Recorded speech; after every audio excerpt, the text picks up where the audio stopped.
Ladies and gentlemen, welcome back to the workshop. Today on the bench we have my trusty tyre inflator. I told you it wasn't going to be long before something else got broken, and here it is. So I've had this for, I don't know, maybe a year and a half, and actually it's been a really good bit of kit. But I bought a van recently, I say a new van to me, and all four tyres were slightly low, so we got to the fourth tyre and it finally overheated by the looks of it and completely seized up, which is a shame because actually it was a decent bit of kit and it's been sitting in the back of my car and been used quite a bit. So today we're going to try to fix it. Fingers crossed we can do so. Looking at it though, I've got no idea how I'm even going to open this up, so we will see. I'm not really too sure how it's going to work, but it'd be nice to get this fixed because, like I said, I did use it a fair amount, 32 psi, because I always forget. Right, we'll start off. Let's move the cake safe out of the way. Unfortunately, there's no more cakes in there.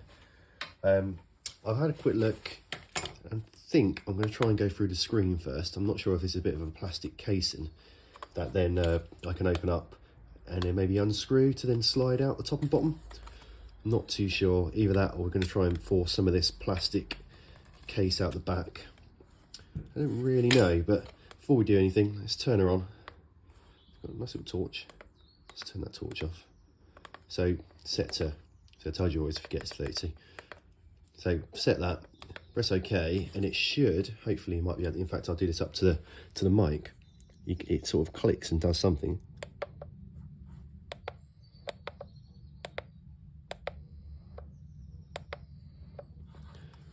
It sounds a bit like Johnny 5. Hopefully you can hear that, but yeah, computer says no. So we'll let's turn this back off. It's got 2 bars of battery there, so hopefully we don't short anything out. Using my best knives from the kitchen drawer, so don't tell the other half. There we go. Okay, well that's done nothing at all. Gonna pull those off. In fact, maybe it's easier to, it might help that slide out.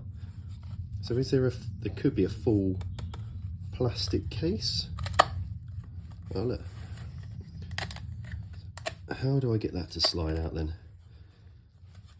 I feel like the hammer might have to come out. More pressure is probably the answer.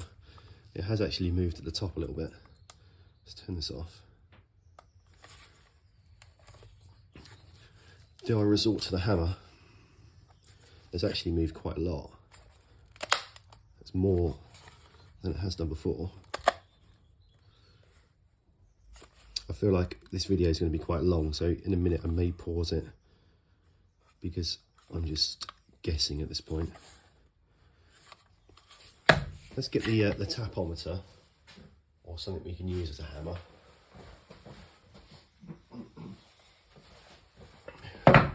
Don't judge me. It's only delicate electrics.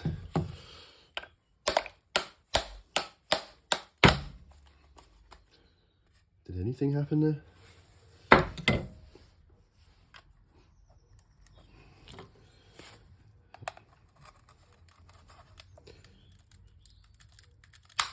Oh, I don't like the sounds.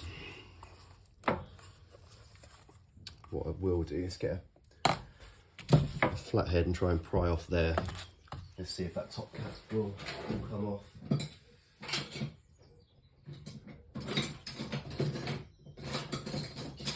course I haven't got one.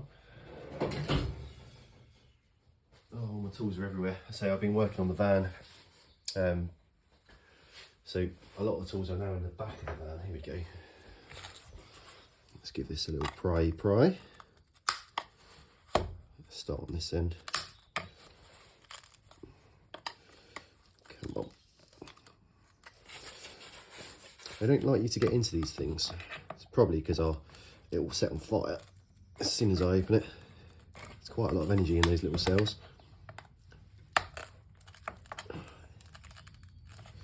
No, that's pretty solid. Will it go back the other way? No, it's got to go this way. It feels like there is definitely a stop.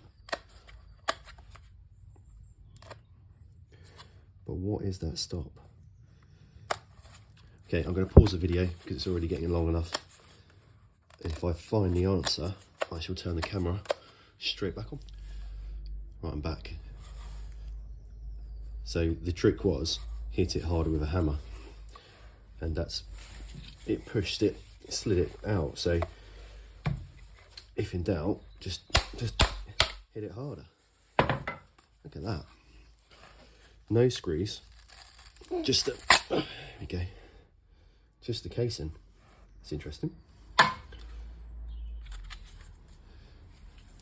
Cool. Right, let's see what have we got here. Just some little Torx screws. No, they're little Allen screws. Let's get some Allen keys and let's open this casing up. Built quite stoutly. Pretty solid actually. So far I've been fairly impressed with that. Oh, we have lost the back of the cover though. Just pop this back out. Oh, that's forever in there now. It's squeezed in. Okay, I'll get the other hammer and we'll hammer that back out. But let's find a screwdriver, Allen key, sorry, and let's open this up and have a quick look. Right, we've zoomed in a little bit. Let's give the old Parkside Allen keys a quick going. That's the wrong one.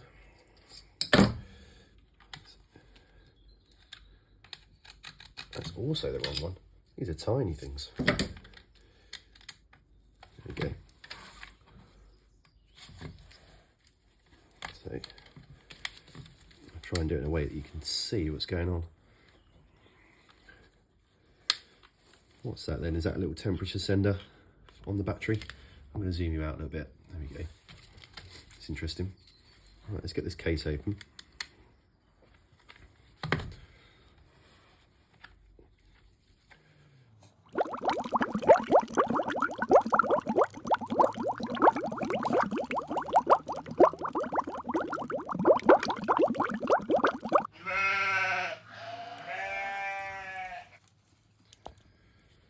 Right, that should be all the screws done now. Feels loose, like the clamshell. There we go.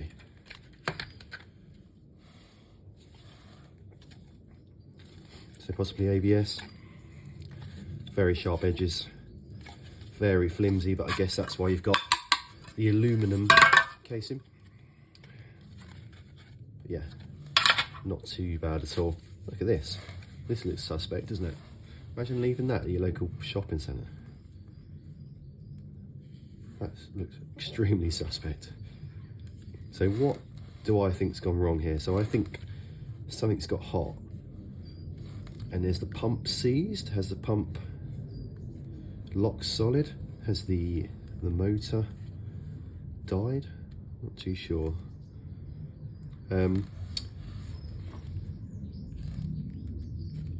So yeah, let's have a quick look at this this board. Focus. In fact, we might even zoom in. Look, there we go. I'll treat you to a zoom in. So looking at this, looks fairly well put together. So you've got the temperature sender there for the batteries. The batteries is actually a lot less of them than I thought there would be. I thought there'd be 18650 cells, but it looks like an actual little purpose-built pack. But we'll have a look in a minute. Maybe it is a set of cells just nicely shrink wrapped together. Board wise looks okay. Load of little ICs on there. It's elastic on the connectors at the right spot. Even up here. Yeah, looks like it's fairly well built, to be honest. Again, you've got another sender there, a little sensor. So you think the thermal cutout would have stopped it before the motor had seized, which is a bit strange. That hasn't happened. So maybe it has, maybe it's blown a fuse, but I think what we'll do, we'll take the board out, we'll have a look underneath. I'm just tempted to see if we can just get this motor, this pump itself, just to spin freely. I think we might remove the motor first, turn it on and see if it spins and if it does what it needs to do. And if that's the case, then it's in here. It'd be better if it was in frame, but it's in here that's then seized up. So let's give that a go. Let's take this board apart, I'll take the board off and go from there. I've got the wrong screwdriver, haven't I?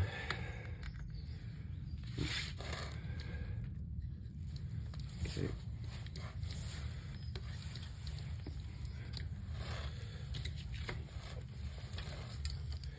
I'm going to be a little bit more careful with the metal plate that I'm working on.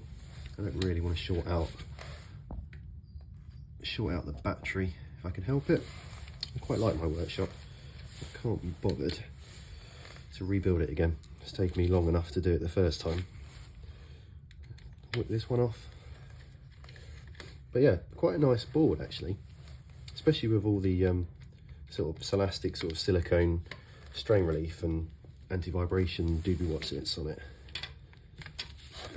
Quite impressive.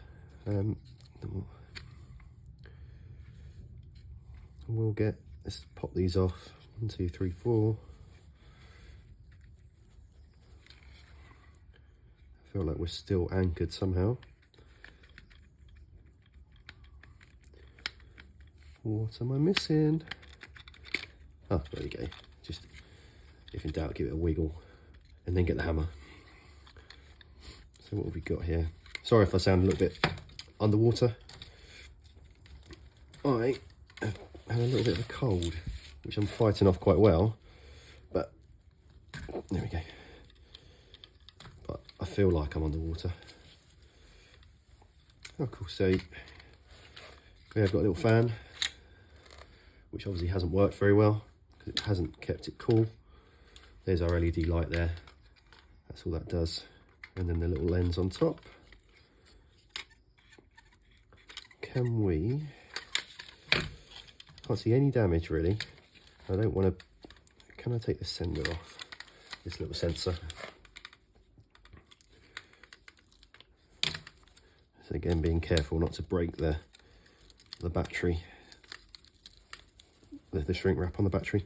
So there we go, look, there's a little sensor there. Very basic, but it does a job. Cool, right, you can go and live over here somewhere.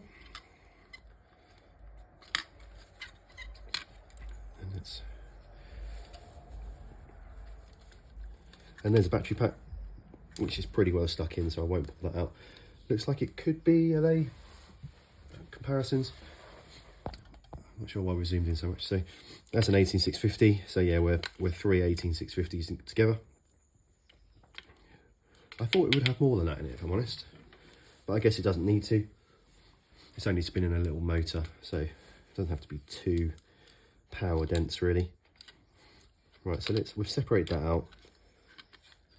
I'm guessing it's these two screws that hold the whole mechanism in, and then we can pull the motor out. So I think we'll do that next. Let's give that a go. I'm going to use another flathead because, you know, I can't be bothered to find the right screwdriver. Work this out. Yeah, a nice long screw there. Same with this side.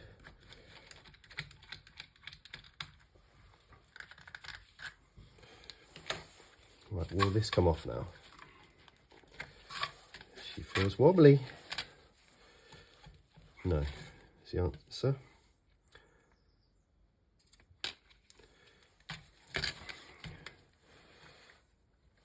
Like that.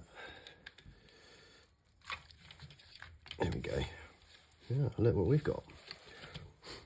Oh, is that broken? Oh, look, there's our answer.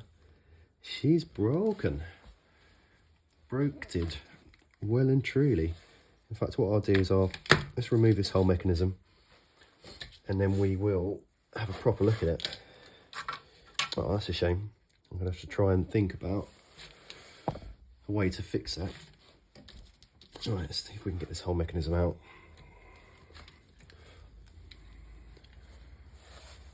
I thought something was just going to be wedged, but it looks like almost like the con rod is snapped.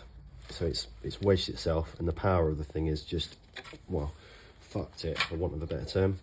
That's a technical term. I used to be a mechanic, motorcycle mechanic. In fact, I still am. That's what I do as my second job. But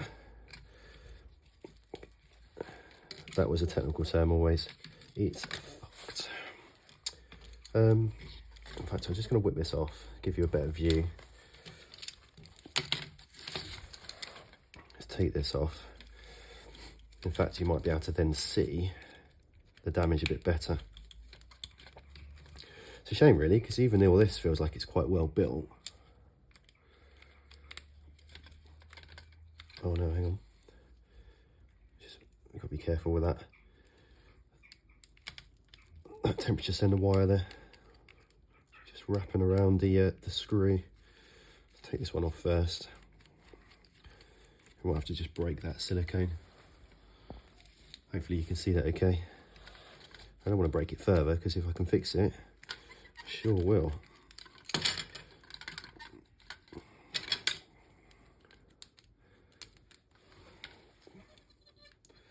Let's try and break this silicone off without breaking the wire. Come on.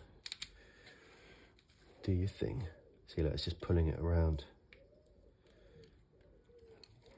If I can just push this back. It's not really silicone actually, it's some sort of cheese, Chinese cheese. It's weird, it's almost chalky and like a resin at the same time. Could do without breaking that, because I could just solder it back on, but for once I'll try and be careful. Come on. Right, there's the sensor's just there. Come on. Remember, always use the right tools. Hoping you can see that. So let's pull this out of the way. There we go. There we are. We're free now. Okay, so that's free. Let's get this off and have a look at the damage. Oh, I'm a bit gutted by that. Like I said, this was a decent tool. I used it a fair amount because my car had I hit the world's biggest pothole not that long ago, and I put a flat in both sides of the rim, and being there's a big 20-inch rim on that, or 21-inch, 20 I think. It was quite expensive to replace, so I have fixed it now. I've taken it to a place where they used a big hydraulic tool and pushed it back together, rebent it and repowder coated it. But before that, I was having to re-inflate the tyre every week. Right, so let's have a look here, shall we? So we've got the heat shrink. Let's zoom you out just a little bit. Little heat sink there. Focus. I might even zoom you in. There you go. Try that. So really lightweight heatsink, does its job until it doesn't. There's a cylinder, which is full of gunk. Hopefully you can see that, yeah. Full of all sorts, whether that's just bits of where it's had a bit of lubricated oil on it before, and bits of the piston ring. But if we have a look at that, look, that is not in a good way. I wonder how that's happened. Has that just got hot? Let's whip this clip off and have a look, be able to remove that. That's such a shame. I'm going to try and do it this way.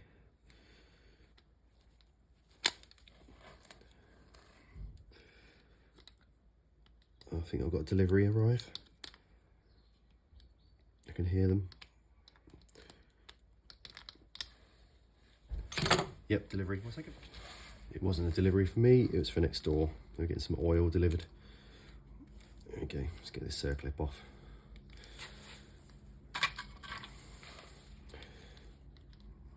Okay. And there is our broken, bent and twisted connector rod. Which is such a shame really. Also, what a cheap bit of kit really. Everything else was built quite well. Like all of this I'm quite impressed with. But they've cheaped out on this con rod. Obviously it's got hot, it's got flexible, started flopping around in there. And then it's just grabbed the wall and then this motor on the gear, so it's got a fair amount of torque on that, is then forced it against the corner of this, well, of the wall of the metal. Does it go that way? No, it doesn't. It goes this way, underneath. But yeah, so that goes in there, and then it's jammed in that corner, and then the motor's still spinning, doing its thing. Large amount of torque on that, and this warm piece of plastic crap has said no. Said, I aren't doing it. So that's a shame. It'd be nice to be able to fix this, really, because again, the rest of it's fine. It's only the most important bit that we haven't got. There's a little one-way valve in there. Stops the air from returning back. Very simple, very basic, but obviously works. So I'm not sure what to do with that, really. There's no markings on it. In an ideal world, I'd get my my lathe up and running. I've got a small little hobby lathe, and make a new one of these. So if anyone can, and I can supply some drawings, give us a shout.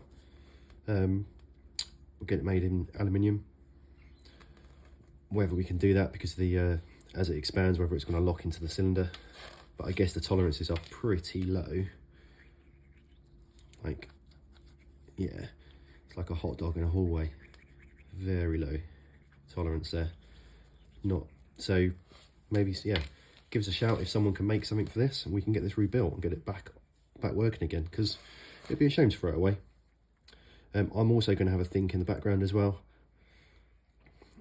Can't really 3D print something like that because it would just destroy itself in minutes.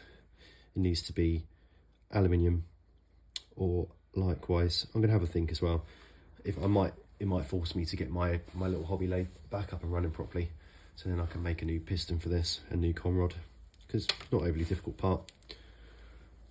Just a shame. So that's the end of that video.